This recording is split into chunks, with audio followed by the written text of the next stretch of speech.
Giles Brown. Let's talk. Some of Us, a history of the UK in data. What has data ever done for us? Well, Georgina Sturge, House of Commons library statistician and author of the critically acclaimed Bad Data, joins us once again to explore the rich history of the times the UK has counted itself. Georgina, good morning. Good to have you back. Morning, Giles. Good to be here. So last time we talked about bad data. Are we talking about the collection of? We're talking about censuses here, aren't we? We're talking about the when the nation looks in on itself. Yeah, you could say that. Yeah, and it's interesting. So you've brought up Bad Data. That was my first book that came out a couple of years ago. That was about how politicians and governments and everybody uses data, and the fact that it's not always what it's cracked up to be in terms of quality. And after I'd written that, somebody asked me, well, that's all very well. That's all the bad data. What about the good data? And that's what got me onto this idea to do a history of the UK and of its people told through the times when we've counted ourselves. And so you mentioned censuses there. That's one of the big counting exercises that I'm sure people will know we do every 10 years. That's been going for about, over 200 years now. And before that, there wasn't really any data. I think we take statistics for granted now, as if they're a kind of natural resource that we extract. Yeah. But they're not. They're man-made. They take a huge amount of effort to collect. And there was a time when we didn't have any. So I wanted to find out how we went from having no real data on the population, and especially on kind of normal people, to having loads of it, because now we've got more data than ever before. And it turned into a fascinating story, which I've recorded in this book. Because if you think about it, it must have been an absolutely huge undertaking. It's 1801, the first census comes out. That's right. So we're in the midst of the Napoleonic Wars, basically, aren't we? I mean, we are, we are, the UK is a newly industrialized society. Was that perhaps one of the driving forces to see how many people were trudging off to work in the dark satanic mills, etc.? I mean, that's pretty much exactly what it was. But actually, it was, the original kind of reason for wanting to count the population was just simply to know whether we had more people than the French, really. So the age-old story of comparing ourselves with our neighbours, right, and wondering, have we got enough?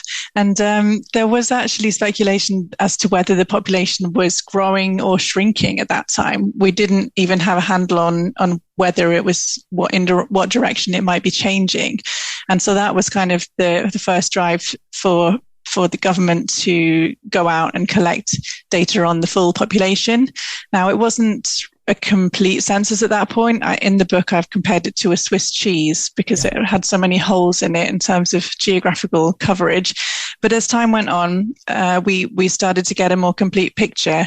And by the middle of the 19th century, there was really good individual level data on what normal people's lives were like, and what people did for a living as well. The dark satanic mills, the industrialization, all of that kind of came to light through these really detailed statistical records that we started to get. It must have been an absolutely huge undertaking to go out there and, get places like Cumbria and thing, and because they'd be out, building dry stone walls, wouldn't they, and stuff like that, and they weren't quite sure who, and then actually collating the data, and then presumably bringing it back to Oxford or London, or where would they be bringing it? Yeah, the headquarters of this whole operation was in Westminster in London. So, the first census takers went out to every corner of the country, and they really didn't know what they would find. They didn't know what type of reception they would get. I would imagine that in a lot of cases, people were quite hostile, quite suspicious towards them. And a lot of these places were just really not accessible very easily at all, pretty much on horseback or maybe on foot in some cases. And one of the examples that I really like is the Scottish Islands. They also had to be counted. The whole idea was to count the full population and kind of, make sure everybody was included in that. And the island of St. Kilda, which is off the far northwest coast, I don't think that was enumerated until something like 1881. Wow. And so it took a long time for them to even reach that population. And there was just a small community living there of 100 or so people living off birds' eggs that they collected from the cliffs and things like that, just so remote and disconnected from the rest of the country. Because I suppose one of the things is you think that, oh, blimey, census data is deadly dull and boring. It's just facts and figures. But there are these, I mean, for example, St Kilda, that's fascinating. They're living off birds' eggs. I mean, there are little gems, aren't they, within the actual compiling of the data, little stories that make this such a great read. Mm-hmm. Yeah, there are so many gems, and that's what I wanted to bring to life with this. So it's about numbers and data, but it's really about people, and it's a collection of stories about moments when we started to count the population in different ways.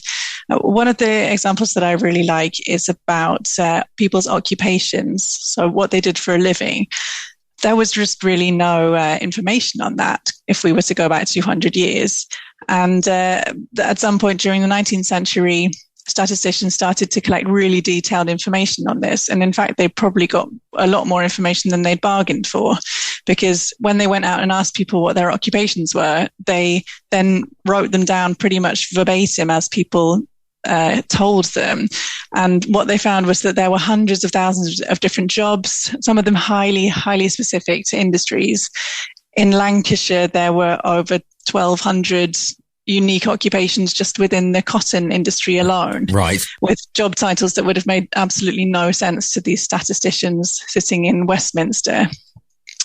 And there was also no information really before that about what women did for a living. And that was an interesting one that came to light through these statistics. It was kind of not really believed by some of these statisticians that women were working. And if they were, it was also kind of frowned upon up until a certain point. But when we started to gather all this data in the 19th century, it came to light that women actually made up the majority of the workforce in some really important occupations. Cotton manufacture was one of them, teaching, also some slightly bizarre ones that you might not think of, firework making. Yes. Now, I mean, what is it? Because they are more skillful with their hands. They can multitask, so they can separate the fuses from, I don't know. I mean, what I know about firework. It's that, and not just putting them in the firing line, so to speak. But no, I think it's these kind of fiddly work industries, lace making, quill making, which was actually very important, given that that's how everybody really wrote things down at that point. Those were professions reliant on women working.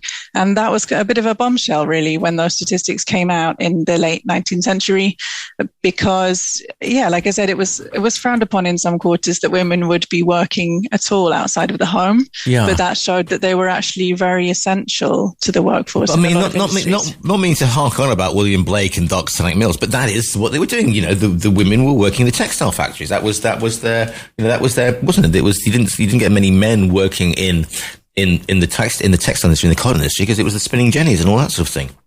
Yeah, exactly. It was mainly women, and in fact, a lot of children worked in those factories. Yeah. When it came to actually, just offhand, do you know what the population was then? The results of the 1801 census. Do we have an idea what the population was roughly? Oh, you're putting me on the spot there. Sorry about that. I should have asked you. What's the UK at the moment? Do you know that one just off the top of your head? The UK at the moment is about 65 million, I would say. So would we say that's in 1801? Yeah, it was sort of about 12. Wow. No, sorry, more like about 10 million. So it's gone up. So basically 200 years, it's gone up by sixfold. Gone up sixfold. Yeah. So we talked about, those, I mean, some of the job descriptions must have been actually quite wonderful. I mean, when you think about, I don't know, right, we've got people who snuff out lights, the gas lamps and all that sort of stuff. But when it comes to the women's movement, this is very important, isn't it? Because the suffragette movement can be led on this data on the censuses, and also when it comes to the census at the turn of that century, there is a fair amount of protesting, isn't there? That's right. Yeah, this is one of the episodes that I talk about in the book, Some of Us, and it's a really important example, the suffragette one, of people protesting against being counted. And that's a big part of the story because, this book is about statistics. It's about collecting data. It's also about the kind of negotiation that takes place when the state tries to collect information on people. That's not always been a smooth protest. And what happened in the 1911 census was that it was right in the heat of this suffrage campaign for women to vote. And the idea the suffragettes had was to boycott the census. And the idea behind that was that they were saying to the government, if we don't count to you, you don't get to count us. And it's not clear how many people engaged in this boycott. It definitely wasn't enough to influence the statistics in any way, but it was a very successful PR campaign. And one of the really nice gems from that campaign was that Emily Wilding Davison, who is a well-known suffragette who would later died tragically in a horse race incident. During the census, she actually hid in a broom cupboard in the Houses of Parliament and was discovered on census morning by a policeman or a guard, and then was actually enumerated in the census as being in the Palace of Westminster. Oh. So that was her point, was to kind of show up, to be revealed there to make a protest. That's just a nice one, especially because I work in the Houses of Parliament. So it's a nice connection. But in fact, this census boycott in her case kind of backfired a little bit because she actually ended up being counted twice. Because she was found in the Palace of Westminster, but her landlady actually also filled in her name in the census form, even though presumably she realized she wasn't in the house. She still filled out the census form dutifully, and she ended up being in there twice. I love the one about the ice skating. Please explain this one, because this is genius. Yeah, so the suffragettes also, some of them made quite physical attempts to evade the census takers on census night in 1911. And some of them kind of went out into, I think, Putney Heath and Hampstead Heath, like physically hiding out in the woods, basically, from being counted. And then some others organized an all-night roller skating event at Aldwych roller rink, where they basically just skated round and round this ring all night so that the census takers couldn't catch them. And then I think at a certain point, everyone just got tired and went home and gave up. Absolute genius. I'm not sure the suffragettes, but people did actually sort of protest by removing their garments as well. That's probably a more modern form of protesting against the census. So in the book, I also talk about censuses and data collection in the modern day.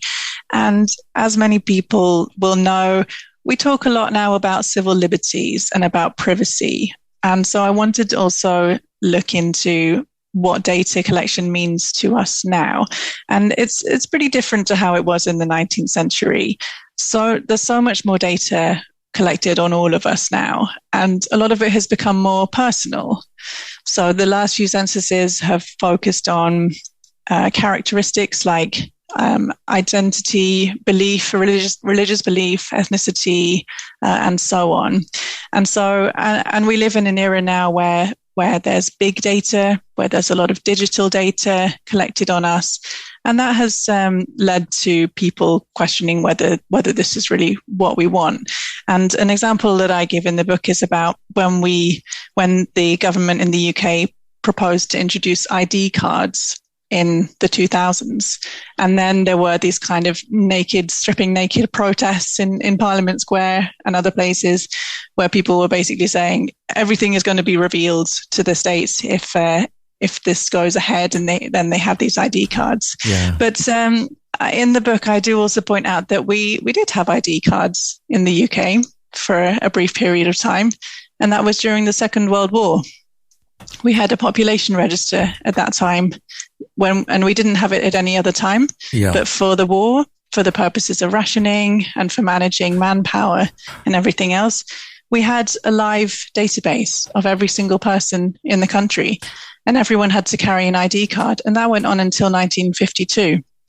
So we did have it at one point, but to us, I think it has these associations with wartime and with the kind of extra control that comes with that. Well, everybody always goes on. They sort of go, oh, it's Big Brother and the whole situation. But of course, here in Spain, we have ID cards. You have your TRE card, which you have to show the police. Well, it's either you have to show your passport. So you know what, either way or either. And last time I looked, Big Brother hadn't exactly come down in Spain. I've only got a little time left, but as it's Wednesday, I'm going to drop the W word because people go, oh, the problem is that the society's become woke. We've got Woke Wednesday going on, and it didn't used to be like this. But in fact, your book shows that it did. I mean, there are LGBT. There is LGBT identity going back, and it's not something that was made up since the millennials came of age. Yeah, so I in the last kind of chapters of the book, I bring it up to the modern day, and I talk about what kind of data is collected on us now. Yeah. And the latest kind of frontier is this data collection about diversity and about identities. So in the latest census that we had in the UK, there were new questions about sexual orientation and gender identity, and there was some controversy around some of that. But that's where we're at now. The state is collecting more personal data on us than ever before. And it also means that populations are now appearing in data sets that just simply weren't visible before. So until this latest round of census data collection, we really had no reliable estimate at all of the size of the LGBT population, for example. The same thing happened when we introduced questions on ethnicity and religion. We just didn't have any real idea of the scale of these populations. But it's important for public policy to know these things because, like you say, there are debates about these things, and it's something that's very important for governments and politicians to have, and the general public as well. And going back, this is fascinating. They found that this is presumably in the 19th century escaped African American slaves. Yes, this is something that I found really fascinating as I was doing my research for the book, that it's the 1851 census, I think. And in there, I actually found a record of some people living in Liverpool who put down their occupation as fugitive slave. And they'd come from America, which at that time still had slavery, at least in the southern states. And they'd fled all the way to England. Wow. And this couple who were called Ellen and William Craft went on to be quite prominent anti-slavery campaigners in England. And it's just fascinating to me that they were enumerated in one of our censuses, that they're just sitting there in a house in Liverpool with this absolutely mad story behind them, traumatic life they must have had, and they ended up being in our census document. What are you hoping that people will discover from Some of Us? Well, the book is aimed for people who like history, who like to hear untold stories and curious details.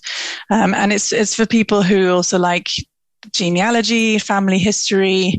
So I hope that people will get some entertainment and some insight from it in that respect.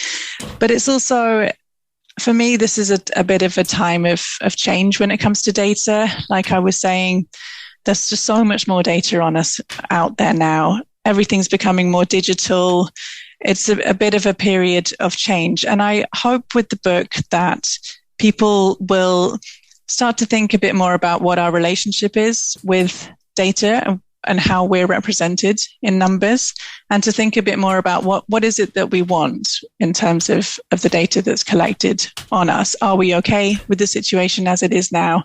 What was it like in the past? And that people can just reflect a little bit more and have a bit more information and a bit more, have some stories which really bring this to life, the relationship between us and the data that the state has on us. The book is called Some of Us, The History of Data of the UK in Data. It's by Georgina Sturge. Georgina, if people want to find you online, where is the best place to sort of find you and get in contact with you? You can find me on the social medias. You can find me on X, which was formerly known as Twitter, on Blue Sky. You can find me. Actually, we'll have a website that's going up soon. So just Google it. And if you Google the book, Some of Us, then I hope it will come up where you are. Wonderful. Well, listen, it's been great to speak to you again. By the way, listeners, you can order the book via our own virtual bookstore. This book is called Some of Us. It's by Georgina Sturge. Georgina, it's been absolutely fascinating and lovely to have you back on again. Thanks so much, Giles.